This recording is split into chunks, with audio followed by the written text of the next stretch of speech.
El libro de Josué. Retrocedamos un poco y recordemos la historia hasta ahora. Dios eligió a Abraham y su familia se convirtió en el pueblo de Israel, que luego es esclavizado en Egipto. Así que a través de Moisés, Dios rescató a Israel de Egipto. Él hizo un pacto con ellos en el monte Sinaí y los llevó a través del desierto. Así que después de esto, Israel hizo campamento afuera de la tierra prometida, y Moisés les llamó a obedecer los mandamientos de Dios para que pudieran mostrarle a todas las otras naciones cómo es ese Dios. El libro de Josué continúa justo después de que Moisés ha muerto, e Israel está listo para entrar a la tierra. La historia de Josué está diseñada con 4 movimientos principales. Primero, Josué guía a Israel a la tierra prometida. En segundo lugar, una vez que están ahí, se enfrentan con toda la hostilidad de los cananeos y entran en batalla con ellos. En tercer lugar, después de sus victorias, Josué divide la tierra prometida como herencia para las 12 tribus. Y en último lugar, el libro concluye con unos discursos finales que Josué da al pueblo. Profundicemos y veamos cómo fluye todo esto. La primera sección inicia con la muerte de Moisés y Josué es nombrado el nuevo líder de Israel. Y el autor intencionalmente presenta a Josué como el nuevo Moisés. Así que al igual que Moisés, Josué llama al pueblo a obedecer la Torá. Esto es los mandamientos del pacto que les fueron entregados en el monte Sinaí.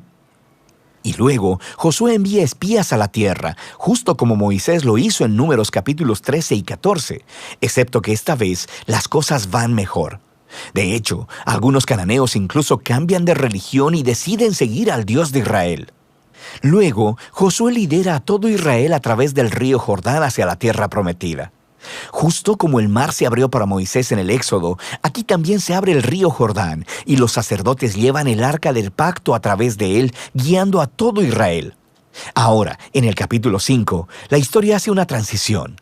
El pueblo mira hacia atrás y examina sus raíces como el pueblo del pacto de Dios.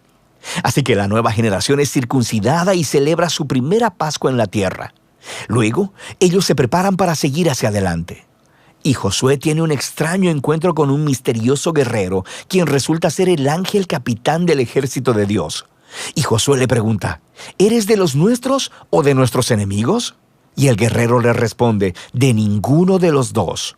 Lo que nos muestra que la verdadera pregunta es si Josué estaba del bando de Dios. Esto deja claro que esta historia no se trata de Israel contra los cananeos. Más bien, esta es la batalla de Dios contra los cananeos, en la cual Israel va a jugar el rol de espectador o en ocasiones de participantes en el plan de Dios, lo que nos lleva a la siguiente sección. Encontramos historias acerca de todos estos conflictos que Israel tuvo con diferentes grupos cananeos, y la primera parte cuenta en detalle la historia de 2 batallas. Y esto es seguido por una serie de historias cortas que condensan en breves resúmenes años de batallas.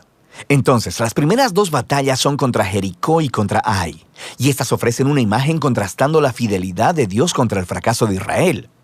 En Jericó, Israel debe tener un enfoque completamente pasivo. Así que permiten que la presencia de Dios en el arca los dirija alrededor de la ciudad durante 6 días.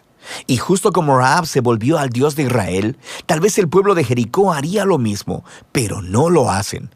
Así que en el 7º día, los sacerdotes tocan las trompetas y los muros caen, produciendo la victoria de Israel.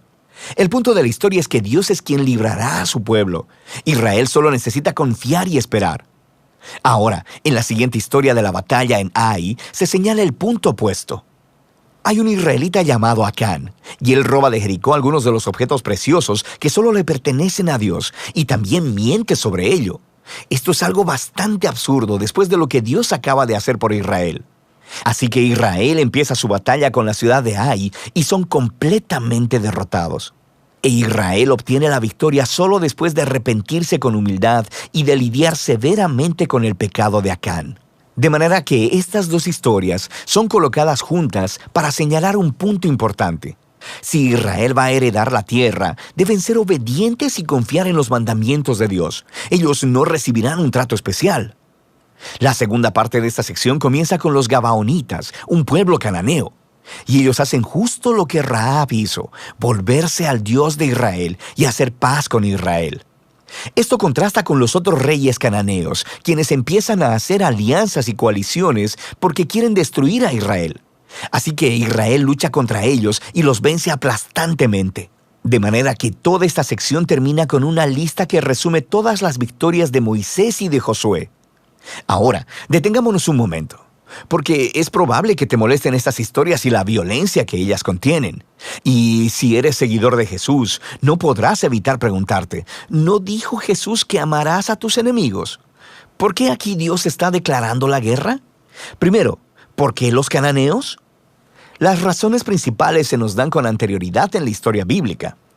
Porque la cultura de los cananeos se había vuelto moralmente corrupta en extremo, especialmente con respecto al sexo. Mira Levítico capítulo 18. Además, también practicaban ampliamente el sacrificio de niños. Mira Deuteronomio capítulo 12. Dios no quería que estas prácticas influenciaran a Israel, así que los cananeos debían ser destruidos, lo cual genera una segunda pregunta. ¿Ordenó Dios realmente la destrucción de todos los cananeos, algo así como un genocidio? A primera vista, esa es la impresión por las frases utilizadas en estas historias. Los destruyeron por completo, no dejaron sobrevivientes ni nada que respirara.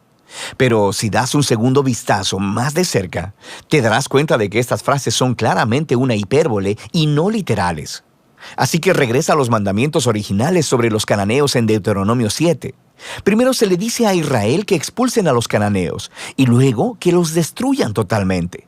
Y estas instrucciones están seguidas de mandamientos sobre no casarse ni hacer negocios con ellos. No puedes casarte con alguien que has destruido, así que ya entiendes el punto. La misma idea aplica a las historias en Josué. Míralas de cerca. Por ejemplo, se nos dice en Josué capítulo 10 que Israel no dejó ningún sobreviviente en las ciudades de Hebrón o de Bir. Pero luego, en el capítulo 15, vemos que estas ciudades todavía están pobladas de cananeos. Así que lo que vemos es que la narrativa de Josué cuadra bien con otros registros antiguos de batallas al utilizar lenguaje hiperbólico y no literal como parte de su estilo narrativo. De manera que la palabra genocidio no encaja con lo que vemos aquí, especialmente a la luz de las historias de los cananeos que sí aceptaron al Dios de Israel, como Rahab o los Gabaonitas. Dios estaba abierto a aquellos que se volvieran a Él. Una última cosa que debemos considerar es que estas historias marcan un momento único en la historia de Israel. Estas batallas estaban limitadas a un puñado de pueblos viviendo en la tierra de Canaán. Con todas las demás naciones, Israel estaba llamado por Dios a buscar la paz. Mira Deuteronomio capítulo 20. Así que el propósito de estas historias de batalla nunca es decirle al lector que vaya a ejercer violencia en el nombre de Dios. Más bien, estas historias muestran a Dios llevando su justicia sobre la maldad humana en un momento especial de la historia y de cómo Él libró a Israel de ser aniquilado por los cananeos. Ahora, regresemos al diseño del libro. Después de años de batallas, vemos a un envejecido Josué y quien empieza a dividir la tierra entre las 12 tribus de Israel. Y la mayor parte de esta sección es una lista de fronteras. Y seamos honestos, es un poco aburrida. Es como leer un mapa que no tiene imágenes. Pero para los israelitas, estas listas eran muy importantes. Este era el cumplimiento de las antiguas promesas de Dios a Abraham, de que sus descendientes heredarían la tierra prometida. Así que ahora todo estaba sucediendo hasta el mínimo detalle, lo que nos lleva a la sección final. Josué da 2 discursos al pueblo. Son muy similares a los discursos finales de Moisés en Deuteronomio. Josué les recuerda sobre la generosidad de Dios, cómo Él los trajo a la tierra prometida y los rescató de los cananeos. Así que les llama a alejarse de los dioses cananeos y a ser fieles al pacto que hicieron. Si así lo hacen, esto los llevará a la vida y la bendición en la tierra. Pero si son infieles, Israel mismo hará que caiga sobre sí el mismo juicio divino que experimentaron los cananeos. Serán expulsados de la tierra hacia el exilio. Así que Josué deja a Israel con una decisión pendiente. ¿Qué hará Israel? Esta es la gran pregunta que surge mientras la historia termina.